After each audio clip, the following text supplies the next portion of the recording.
Welcome back to the channel. This is Anu और इस video में हम डिस्कस करने वाले हैं आपका प्रिंसिपल्स ऑफ माइक्रो इकोनॉमिक्स के इंपॉर्टेंट क्वेश्चंस को। और देखो यार, मैं पहले ही आप लोगों को सॉरी बोल रही हूँ, मैं इंडियन इकोनॉमी का वीडियो नहीं बना पाई। मैंने आप लोगों को बोला था कि मैं बना दूंगी, बट मेरे को टाइम नहीं मिल पाया, उसके लिए I am really so sorry. तो ये वाला वीडियो स्टार्ट करते हैं। तो देखो, इसमें सबसे पहला जो आपका टॉपिक पूछा जाता है वो पूछते हैं इकोनॉमिक सिस्टम क्या होता है।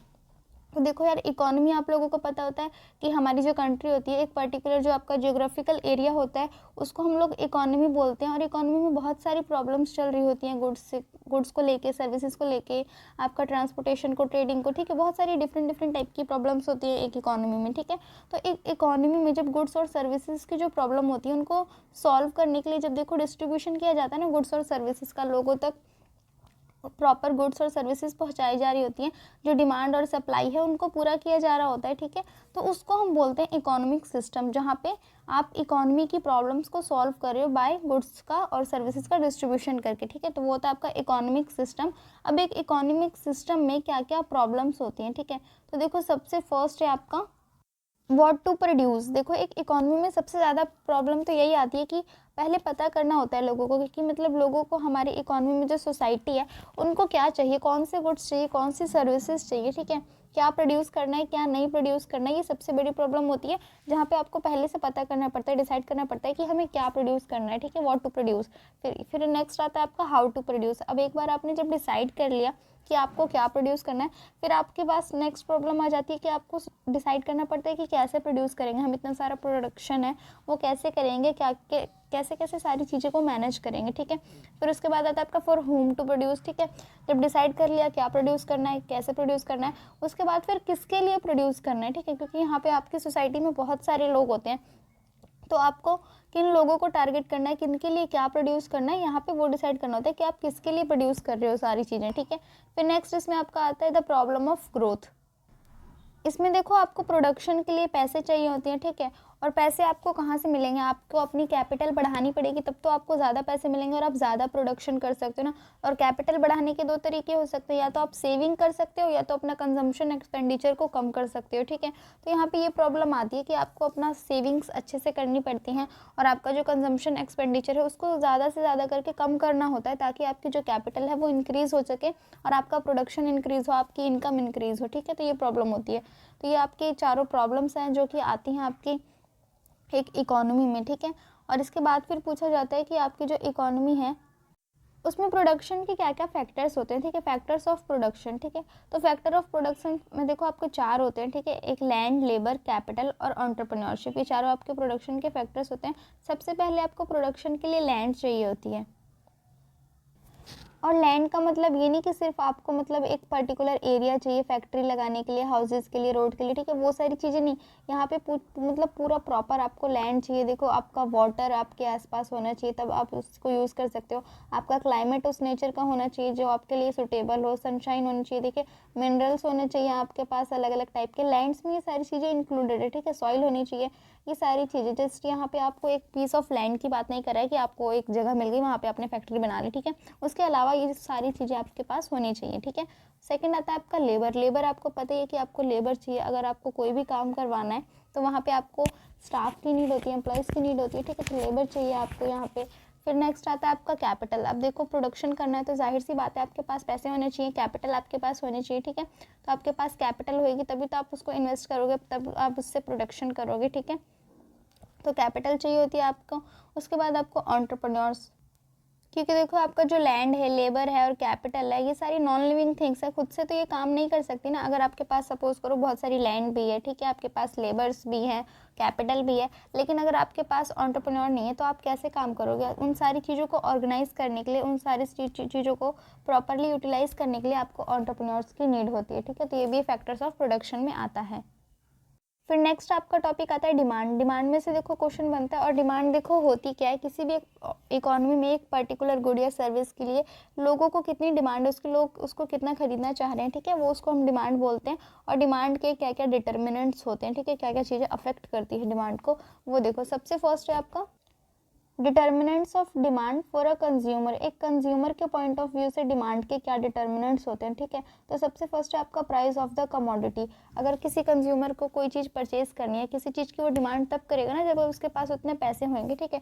तो यहाँ पे आपकी कमोडिटी का, आपका जो गुड्स है, सर्विस है, जो भी चीज़ है आपकी, ठीक है, उसका कितना प्राइस है वो भी अफेक्ट करता है, क्योंकि अगर वो ज़्यादा महंगा होगा, अगर कंज्यूमर के पास उतना नहीं है तो वो नहीं परचेज करेगा, या फिर अगर उसको वो प्राइस कम लग रहा है, ज़्यादा लग रहा है, तो वो नहीं लेगा, ठीक है। तो यहाँ पे प्राइस एक मेन फैक्टर हो जाता है।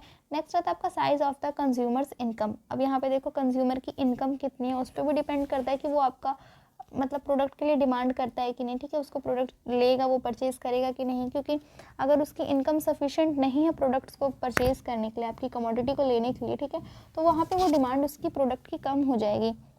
अगर आपने कोई प्रोडक्ट लाया है मार्केट में, ठीक है, और उसकी मतलब प्राइस बहुत ज़्यादा है या बहुत कम है, जो भी है, ठीक है, लेकिन वहाँ के जो लोग हैं उनकी इनकम ही उतनी नहीं है, तो वहाँ उसकी डिमांड नहीं रहेगी, ठीक है।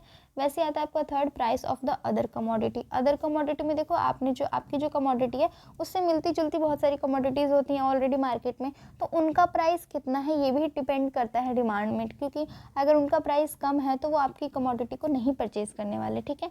फिर नेक्स्ट आता है आपका टेस्ट ऑफ कंज्यूमर्स।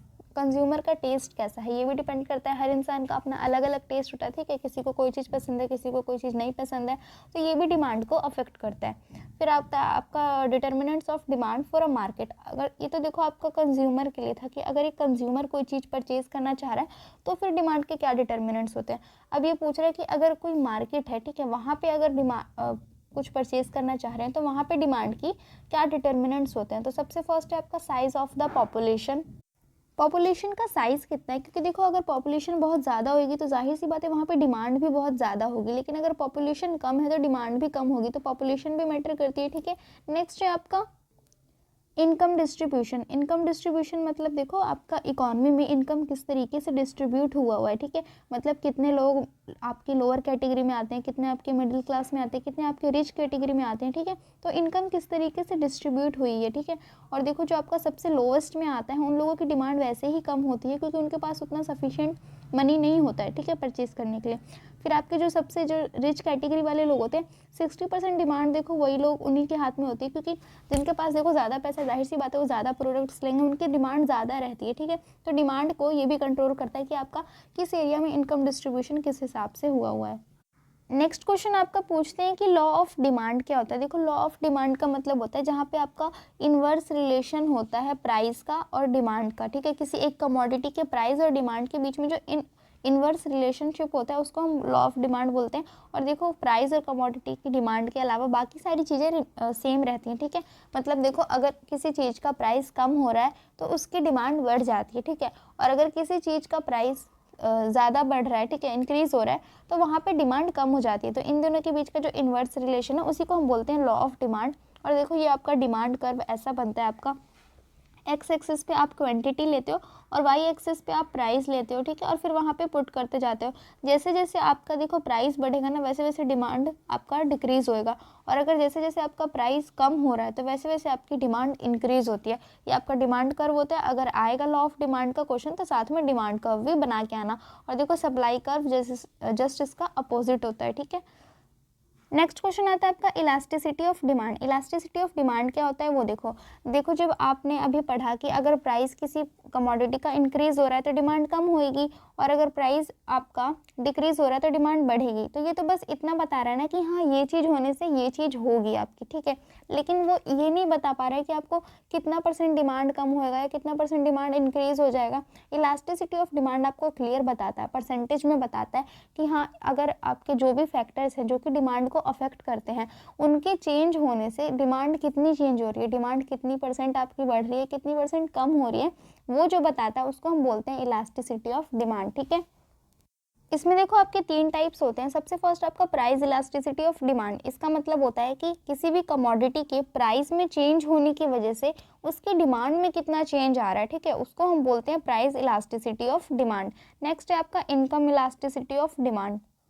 इसमें देखो जो आपका कंज्यूमर है, कंज्यूमर की इनकम में चेंज हो रहा है, ठीक है, और उसकी इनकम में चेंज होने की वजह से डिमांड में जो डिफरेंस आता है, ठीक है, उसको हम बोलते हैं income elasticity of demand. Suppose करो देखो अगर अभी मैं कोई चीज़ परचेज़ कर रही हूँ, ठीक है, मान लो अभी मैं 100 रुपये का कोई क्रीम है, कोई प्रोडक्ट है, वो परचेज़ कर रही हूँ, ठीक है, मेरी इनकम उतनी है क्योंकि मेरे पास उतने पैसे बचते हैं, और उसके बाद अगर वो मेरी इनकम कम हो जाती है, ठीक है, मान लो मेरी सैलरी कम हो जाती है या फिर बढ़ जाती है, तो मैं उसकी डिमांड बढ़ा सकती हूँ या फिर कम कर सकती हूँ। अगर देखो नॉर्मल सी बात है, किसी इंसान के पास जैसे जैसे इनकम बढ़ती जाती है तो उसके खर्चे बढ़ते जाते हैं, उसकी डिमांड बढ़ती जाती है, ठीक है। तो यहाँ पे कंज्यूमर की इनकम में चेंज होने की वजह से डिमांड में जो चेंज आ रहा होता है उसको हम बोलते हैं इनकम इलास्टिसिटी ऑफ डिमांड, ठीक है। नेक्स्ट आता है आपका price cross elasticity of demand. इसमें देखो क्या होता है कि ना तो इनकम में चेंज होने की वजह से डिमांड में चेंज हो रहा होता है, ठीक है, और ना ही उस कमोडिटी के प्राइस में चेंज होने की वजह से आपकी डिमांड में चेंज हो रहा होता है। इसमें अदर फैक्टर्स अफेक्ट कर रहे होते हैं, ठीक है, आपके जो मार्केट में अलग अलग जो अलग कमोडिटीज़ है ना, उनके प्राइस में चेंज हो जाता है, और उस वजह से जब डिमांड अफेक्ट होती है उसको हम बोलते हैं cross elasticity of demand. For example देखो, अगर अभी मार्केट में जैसे कोलगेट है, ठीक है, कोलगेट लोग परचेज करें, उसकी डिमांड बहुत अच्छी चल रही है, ठीक है, अचानक से उसकी डिमांड कम हो जाती है ना, जबकि ना कि कोलगेट का मतलब प्राइस इंक्रीज हुआ है और ना लोगों की इनकम कम हुई है, ठीक है। तो फिर पता करा जबकि कोलगेट की डिमांड अचानक से इतनी कम क्यों हो गई, तो पता चलता है कि आपका जो देखो दूसरा एक पेस्ट होता है पेप्सोडेंट, उसने अपने प्रोडक्ट की प्राइस को बहुत कम कर दिया, ठीक है, उसने अपना प्रोडक्ट बहुत सस्ता कर दिया पेप्सोडेंट, तो लोग वो परचेज करने लगे, इस वजह से आपकी जब प्रोडक्ट की डिमांड कम हो रही है, ठीक है, तो उसको हम बोलते हैं क्रॉस इलास्टिसिटी ऑफ डिमांड। इसमें देखो एक क्वेश्चन और बनता है कि प्राइस इलास्टिसिटी ऑफ डिमांड के क्या डिटर्मिनेंट्स होते हैं, कौन से ऐसे फैक्टर्स होते हैं जो कि प्राइस इलास्टिसिटी ऑफ डिमांड को अफेक्ट करते हैं। तो सबसे फर्स्ट है आपका nature of the commodity. Price elasticity of demand में आपको पता है कि प्राइस अगर प्रोडक्ट का बढ़ रहा है, कमोडिटी का बढ़ रहा है, तब फिर आप मतलब उसकी डिमांड कम हो जाती है, ठीक है। तो यहाँ पे देखो प्राइस किस किस वजह से अगर बढ़ता भी है और डिमांड कम नहीं होती है, तो वो देखो क्या होता है। सपोज करो यहाँ पे जो आपकी नेचर है कमोडिटी का, 3 टाइप्स का होता है। नेसेसिटीज़ होती हैं एक तो जो कि इंसान को चाहिए ही चाहिए, ठीक है। सेकंड होता है कंफर्ट, जो इंसान अपने कंफर्ट के लिए लेता है। थर्ड टाइप के होते हैं आपकी लग्जरीज आइटम, जो कि भाई जिसके पास ज़्यादा पैसा है वही जाके खरीदेगा, ठीक है, फालतू इंसान उस पर पैसा वेस्ट नहीं करेगा। तो देखो अगर किसी नेसेसिटी का प्राइस इंक्रीज़ हो जाता है, ठीक है, तो भी लोग उसको लेना तो बंद नहीं करेंगे ना। सपोज़ करो जैसे कि आपका आटा दाल चावल है, ये सारी चीज़ें, ये तो इंसान को चाहिए, ठीक है, इंसान खाएगा क्या अगर वो लेगा नहीं तो। अगर इन चीज़ों का प्राइस बढ़ भी जाता है तो भी इनकी डिमांड में कोई भी डिफरेंस देखने को नहीं मिलता है, क्योंकि ये नेसेसिटीज़ हैं, लोगों को चाहिए। और इसकी जगह देखो आप लग्जरी आइटम का, कोई बंदा कुछ क्रीम वगैरह परचेज़ कर रहा था, ठीक है, अपने कम्फर्ट के लिए, या उसको पसंद था जो भी था, ठीक है, तो देखो अगर उन चीज़ों का प्राइस बढ़ जाता है और उसके पास उतनी इनकम नहीं है, तो वो क्यों इस पर पैसा वेस्ट करेगा, ये नेसेसिटीज़ नहीं है, ठीक है। तो आपका नेचर ऑफ द कमोडिटी ये अफेक्ट करता है प्राइस इलास्टिसिटी को, ठीक है। नेक्स्ट आता है आपका नंबर ऑफ सब्सिट्यूट। मार्केट में कितने ज़्यादा सब्सिट्यूट्स अवेलेबल हैं या फिर किस क्वालिटी के सब्सिट्यूट्स अवेलेबल हैं, ठीक है, वो भी डिपेंड करता है, क्योंकि अगर बहुत ज़्यादा सब्सिट्यूट्स हैं मार्केट में तो लोग उसकी जगह दूसरा प्रोडक्ट ले लेंगे, ठीक है, और नहीं है तो फिर लोगों को वही लेना पड़ेगा। फॉर एग्जांपल अगर आटा दाल चावल की बात करते हो तो सारी चीज़ें एक ही होती है, ठीक है, कहीं से भी आप दाल ले लो वो दाल तो दाल ही रहेगी ना, तो वहाँ पर ज़्यादा फ़र्क नहीं आता है। लेकिन वहीं देखो अगर आप कोई जैसे शूज़ वगैरह लेने जाते हो तो वो बहुत सारी आपके वहाँ पे अलग अलग ब्रांड के आपको शूज़ मिलते हैं, ठीक है, तो वहाँ पे वो अफेक्ट करता है, ठीक है। थर्ड आता है आपका number of uses of a commodity. एक कमोडिटी का आप कितना यूज़ कर रहे हो, कहाँ कहाँ उसको यूज़ कर रहे हो। फॉर एग्जांपल देखो आपका कोल है, वो बहुत जगह यूज़ होता है, पावर जनरेट करने में यूज़ होता है, डोमेस्टिक पर्पज़ के लिए भी यूज़ होता है, इंडस्ट्रियल पर्पसेस में भी यूज़ होता है, ठीक है, तो उसका प्राइस इलास्टिसिटी डिमांड हाई रहेगा।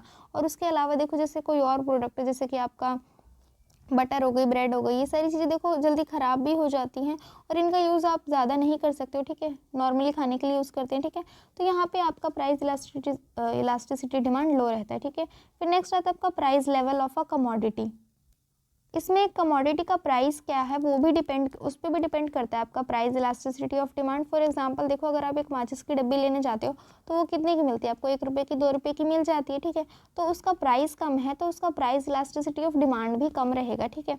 फॉर एग्जाम्पल अगर आप एक कार लेने जाते हो, कार बहुत महंगी होती है हालांकि, लेकिन उसका भी प्राइस इलास्टिसिटी डिमांड आपका कम रहता है, क्योंकि देखो कार हर इंसान परचेज़ नहीं करता है, वो भी क्योंकि एक्सपेंसिव होते हैं, तो जिनके पास उतना पैसा होगा वही परचेज़ करेंगे बस, इसलिए उसकी भाई प्राइस इलास्टिसिटी डिमांड आपकी कम रहती है।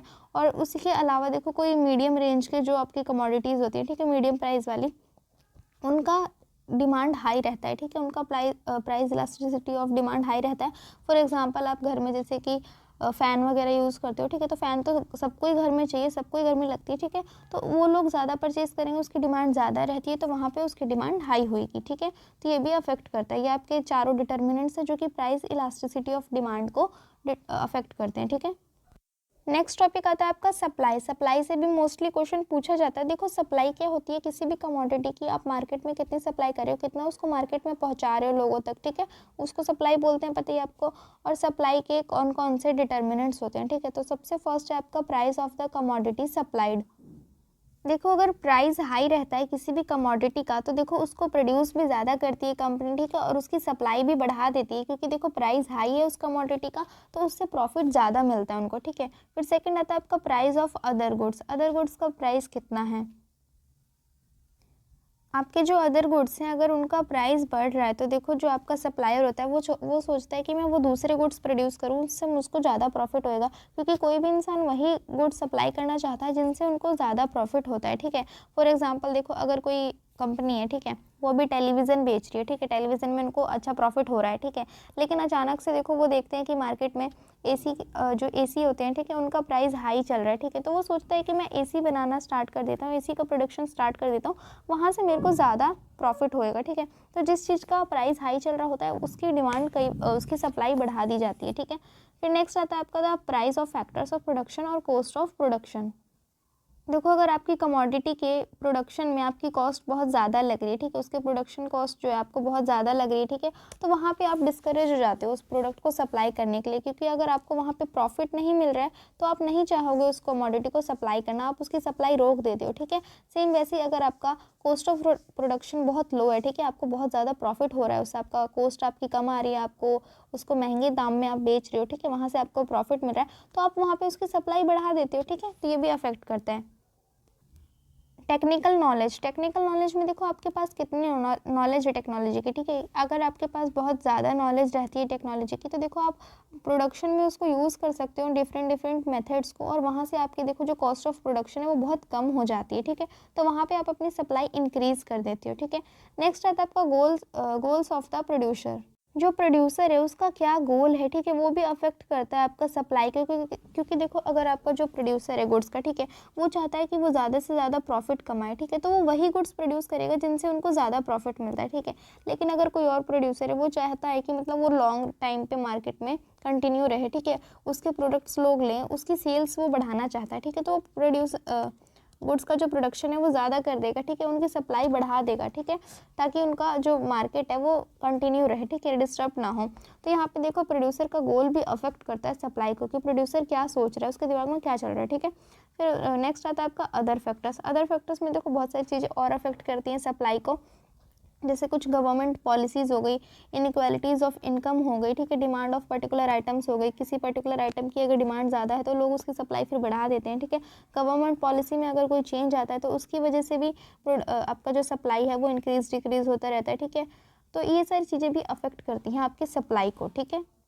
नेक्स्ट क्वेश्चन आता है आपका लॉ ऑफ सप्लाई का। देखो लॉ ऑफ सप्लाई क्या होता है, जस्ट लॉ ऑफ डिमांड का अपोजिट। ऑफ डिमांड क्या बोलता था आपका, कि अगर प्राइस बढ़ेगा किसी कमोडिटी का तो उसकी डिमांड कम हो जाएगी, लेकिन लॉ ऑफ सप्लाई बोलता है कि अगर किसी कमोडिटी का प्राइस बढ़ेगा तो उसकी सप्लाई भी बढ़ेगी, क्योंकि देखो जो प्रोड्यूसर होगा उसको नज़र आ रहा है कि अगर देखो प्राइस बढ़ रहा है किसी कमोडिटी का तो जाहिर सी बात है उसको प्रॉफिट भी बढ़ रहा होगा, ठीक है, तो वहाँ पे वो अपनी सप्लाई इंक्रीज़ कर देगा, और सेम अगर उसका प्राइस कम हो रहा होगा कमोडिटी का तो वो उसका प्रॉफिट कम हो रहा है इसलिए वो सप्लाई डिक्रीज़ कर देगा। तो लॉ ऑफ सप्लाई यही बोलता है, ठीक है।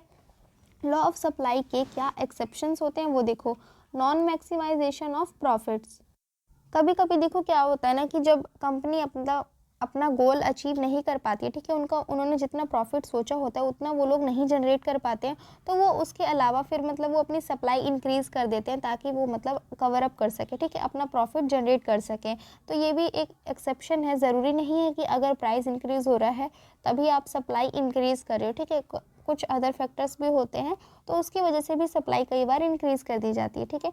नेक्स्ट होता है आपका factors other than price not remaining constant. Price के अलावा देखो जो अदर फैक्टर्स हैं वो कांस्टेंट जब नहीं रहते हैं तब भी देखो जो लॉ ऑफ सप्लाई है वो काम नहीं करता है, क्योंकि लॉ ऑफ सप्लाई बोलता है कि अगर आपका प्राइस बढ़ रहा है तो आपकी सप्लाई बढ़ेगी, प्राइस कम हो रहा है तो सप्लाई कम होएगी। बाकी सारे जो फैक्टर्स होते हैं वो कांस्टेंट रहेंगे तभी, ठीक है। लेकिन अगर बाकी सारे कांस्टेंट जो हैं आपके जो सारे फैक्टर्स है सॉरी वो कांस्टेंट नहीं रहते हैं तो भी यहाँ पे सप्लाई में चेंज आ सकता है, ठीक है। तो ये एक्सेप्शंस हैं आपके लॉ ऑफ सप्लाई के, ठीक है। नेक्स्ट क्वेश्चन आता है आपका कि इलास्टिसिटी ऑफ सप्लाई क्या होता है। देखो इलास्टिसिटी ऑफ डिमांड, जैसे कि मैंने बताया था प्राइस में चेंज होने की वजह से कितना चेंज आ रहा है आपकी कमोडिटी डिमांडेड में, वो एग्जैक्ट जो बताता है परसेंटेज में जो बताता है उसको हम बोलते हैं इलास्टिसिटी ऑफ डिमांड। सेम वैसे ही सप्लाई में कितना परसेंटेज चेंज आ रहा है, ठीक है। प्राइस किसी भी कमोडिटी के प्राइस में चेंज होने की वजह से जो परसेंटेज चेंज हमें पता चलता है, ठीक है, वो होता है हमारा इलास्टिसिटी ऑफ सप्लाई, उसे बोलते हैं हम इलास्टिसिटी ऑफ सप्लाई, ठीक है। अब इलास्टिसिटी ऑफ सप्लाई को कौन कौन से फैक्टर्स इन्फ्लुएंस करते हैं, कौन कौन से डिटर्मिनेंट्स होते हैं इसके, वो देखो। सबसे फर्स्ट है आपका behaviour of cost as output varies. इसमें देखो अगर देखो आपका जो आउटपुट है वो बढ़ रहा है, ठीक है, और उसके साथ ही आपका कॉस्ट ऑफ प्रोडक्शन भी बढ़ रहा है, तो यहाँ पे देखो आप अपनी जो प्रोडक्शन है उसको एक्सपेंड नहीं करते हो, ठीक है, उसको रोक देते हो क्योंकि आपको कॉस्ट ज़्यादा पड़ रही होती है, ठीक है। नेक्स्ट रहता है आपका nature of the commodity. Commodity भी आपको पता है अलग अलग टाइप की होती है, ठीक है। अगर आपकी जो कमोडिटी है वो देखो अगर आपकी पेरिशेबल नेचर की है तो उसको आप ज़्यादा देर तक नहीं रख सकते हो, ठीक है। तो वहाँ पे आप सप्लाई भी इंक्रीज़ नहीं कर सकते, डिक्रीज़ नहीं करते अचानक से वहाँ पे, क्योंकि वो अफेक्ट करता है। अगर आपका देखो जैसे कि फ्रूट्स लेने आप जाते हो, सुबह वो वही फ्रूट्स आपको महंगे बेच रहा होता है, ठीक है, लेकिन शाम को वो वही फ्रूट्स आपको सस्ते बेच देता है, उसकी सप्लाई बढ़ा देता है क्योंकि वो ख़राब हो जाएंगे, ठीक है। तो ये भी आपका अफेक्ट करता है इलास्टिसिटी ऑफ सप्लाई को, ठीक है। नेक्स्ट आता है आपका टाइम। किसी भी कमोडिटी की देखो सप्लाई में अगर उसका प्रोडक्शन होगा पहले तभी तो आप उसकी सप्लाई करोगे ना, टाइम लगता है, ठीक है। तो अगर किसी भी कमोडिटी के प्रोडक्शन में आपको बहुत ज़्यादा टाइम लगता है, ठीक है, तो उसकी सप्लाई आप ऐसे अचानक से इंक्रीज़ नहीं कर सकते हो, अचानक से डिक्रीज़ नहीं कर सकते हो, ठीक है, जहाँ पे आपको चेंजेस करना बार बार अलाउड नहीं होता है, ठीक है। फिर नेक्स्ट आता है आपका प्राइस एक्सपेक्टेशंस। प्राइस एक्सपेक्टेशंस में देखो अगर आपने फ्यूचर प्राइजेस एक्सपेक्ट करें, ठीक है, कि आपकी जो प्रोडक्ट है जो कमोडिटी है उसका प्राइस बढ़ने वाला है या कम होने वाला है, ठीक है, तो और उस हिसाब से फिर अगर आप ज़्यादा गुड्स प्रोड्यूस कर देते हो तो वहाँ पे भी देखो आप अचानक से जब चेंज करते हो अपने प्राइस में सप्लाई में तो वो भी देखो अफेक्ट करता है आपको, क्योंकि देखो जब प्रोड्यूसर को लगता है कि उसका प्राइस बढ़ने वाला है उसके प्रोडक्ट का मार्केट में, ठीक है, तो वो अपने पास स्टॉक रख लेता है, ठीक है, और सप्लाई को कम कर देता है ताकि अगर जब फ्यूचर में प्राइस बढ़ेगा तो फिर वो उस टाइम पे सप्लाई बढ़ाएगा और ज़्यादा प्रॉफिट कमाएगा, ठीक है। तो ये ऐसे भी करते हैं लोग। फिर नेक्स्ट आता है आपका nature of techniques of production. इसमें आप प्रोडक्शन के लिए किस टाइप की टेक्निक्स का यूज़ करते हो, ठीक है, वो भी अफेक्ट करता है आपका सप्लाई को। नेक्स्ट टॉपिक आता है आपका law of diminishing marginal utility. इसमें देखो क्या हो, लॉ बोलता है कि अगर आपने किसी एक कमोडिटी को तो एक लिमिट तक ले लिया है, ठीक है, उसके बाद आप उससे सेटिस्फाइड हो जाते हो, ठीक है, और उसके बाद उस कमोडिटी की डिमांड में डिक्रीज चला जाता है, ठीक है, फॉल करने लगता है, वो कमोडिटी की डिमांड उतनी नहीं रहती है, क्योंकि देखो कोई भी इंसान है वो एक लिमिट तक ही किसी चीज़ को ले सकता है ना। फॉर एग्जाम्पल अगर आप अभी एक एप्पल खा रहे हो, ठीक है, आपका मन है एप्पल खाने का, आपने एक एप्पल खा लिया, अब आप एक और लोगे, ठीक है, एक और एप्पल खा लिया, उसके बाद आपका मन करे कि चलो एक और खाता हूँ, आपने 3 खा लिए, 4 खा लिए, 5 एप्पल खा लिए, उसके बाद क्या आप उसके बाद तो नहीं खा सकते ना, एप्पल को कितना खाते रहोगे, ठीक है। तो जाहिर सी बात है आप एक बार सेटिस्फाई हो जाओगे तो आप उस चीज़ को नहीं लोगे, ठीक है। तो ये होता है आपका law of diminishing marginal utility. लेकिन इस law of diminishing marginal utility की देखो कुछ लिमिटेशंस होती हैं, वो कौन सी हैं, वो देखो सबसे फर्स्ट है आपका suitable units. Law of diminishing marginal utility के लिए देखो कई बार ना आपको जो कमोडिटी होती है वो सुटेबल यूनिट्स में सप्लाई करनी होती है, ठीक है। फॉर एग्जांपल अगर आप शूज़ सप्लाई कर रहे हो तो शूज़ आपको पेयर्स में सप्लाई करने होंगे, अगर आप इंडिविजुअल पीसेस में सप्लाई करोगे तो वो फिर से लेने आए कहीं ना, तो शूज़ जाहिर सी बात है आपको पेयर्स में सप्लाई करने, ठीक है, तो आपको सुटेबल यूनिट्स में सप्लाई करना होता है जो भी कमोडिटी है, ठीक है। फिर सेकेंड आता है आपका टाइम फैक्टर। टाइम भी देखो एक फैक्टर होता है, क्योंकि अगर कोई कंज्यूमर है वो अभी किसी चीज़ को कंज्यूम कर रहा है, ठीक है, और नेक्स्ट डे पे फिर उस चीज़ को कंज्यूम करेगा तो जाहिर सी बात है उसका मन करेगा उस चीज़ को लेने का। अगर देखो आप कंटिन्यूसली एप्पल्स खाते जा रहे हो तो आपका मन नहीं करेगा, लेकिन देखो अगर आपने एक एप्पल आज खाया और एक आप फिर कल खाओगे तो जाहिर सी बात है आप खा लोगे, ठीक है। सेम वैसे ही अगर आपने अभी एक गिलास पानी पिया, लगातार आप 3-4 ग्लास पानी पिएगा तो अब आपको पानी नहीं चाहिए, ठीक है। लेकिन वही पानी अगर आपको 1 दिन तक ना दिया गया तो ज़ाहिर सी बात है आप नेक्स्ट डे उसकी डिमांड और करोगे, ठीक है। तो टाइम भी एक फैक्टर होता है, एक लिमिटेशन है आपका law of diminishing marginal utility का, ठीक है। फिर नेक्स्ट आता है आपका टेस्ट, फैशन और इनकम। इसमें देखो अलग अलग टेस्ट होता है लोगों का, अलग अलग फैशन सेंस होता है, ठीक है। अलग अलग टाइप की इनकम होती है लोगों की। जैसे देखो जब कोई चीज़ ट्रेंड में चल रही होती है तो देखो अगर किसी के पास वो चीज़ पहले से भी होती है तो भी वो लोग परचेज़ कर लेते हैं, ठीक है।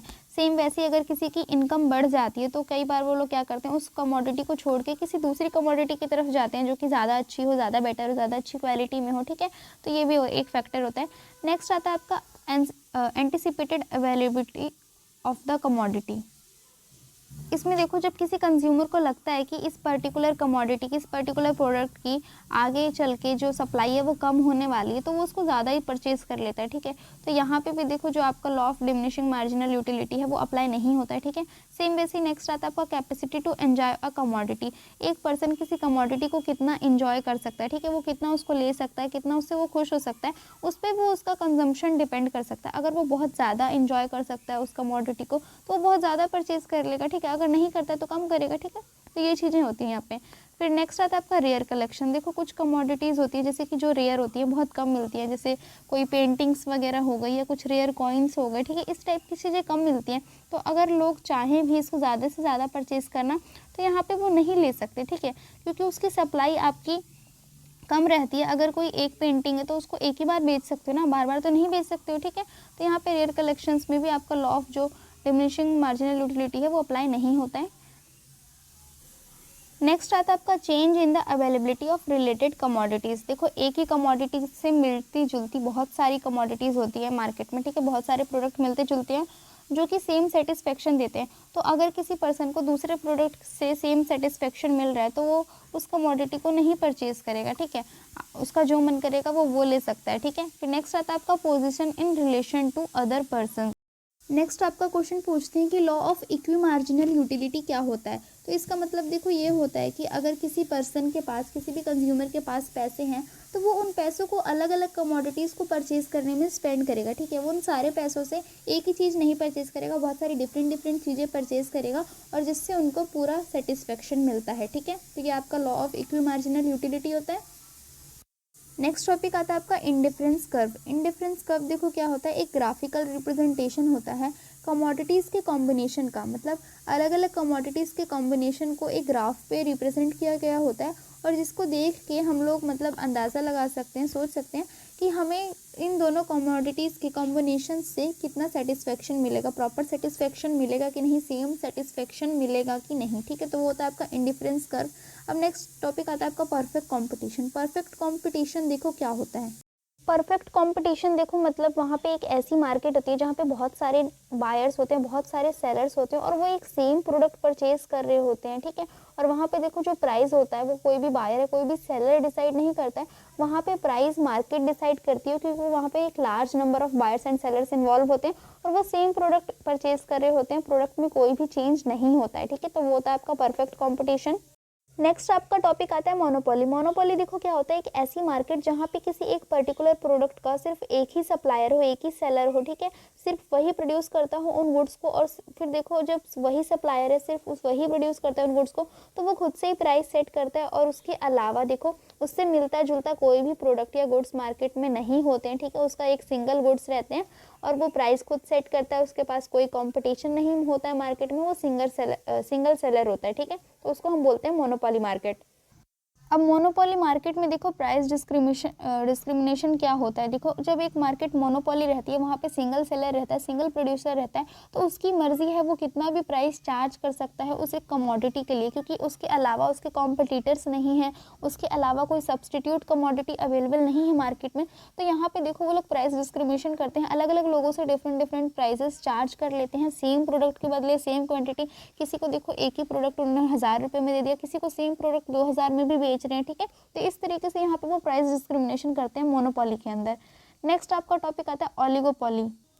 इसमें देखो जो आपके नंबर ऑफ सेलर्स होते हैं वो बहुत कम होते हैं, मोर देन 1 होते हैं और लेस देन 8 होते हैं, ठीक है, 1 से 8 होते हैं, ठीक है।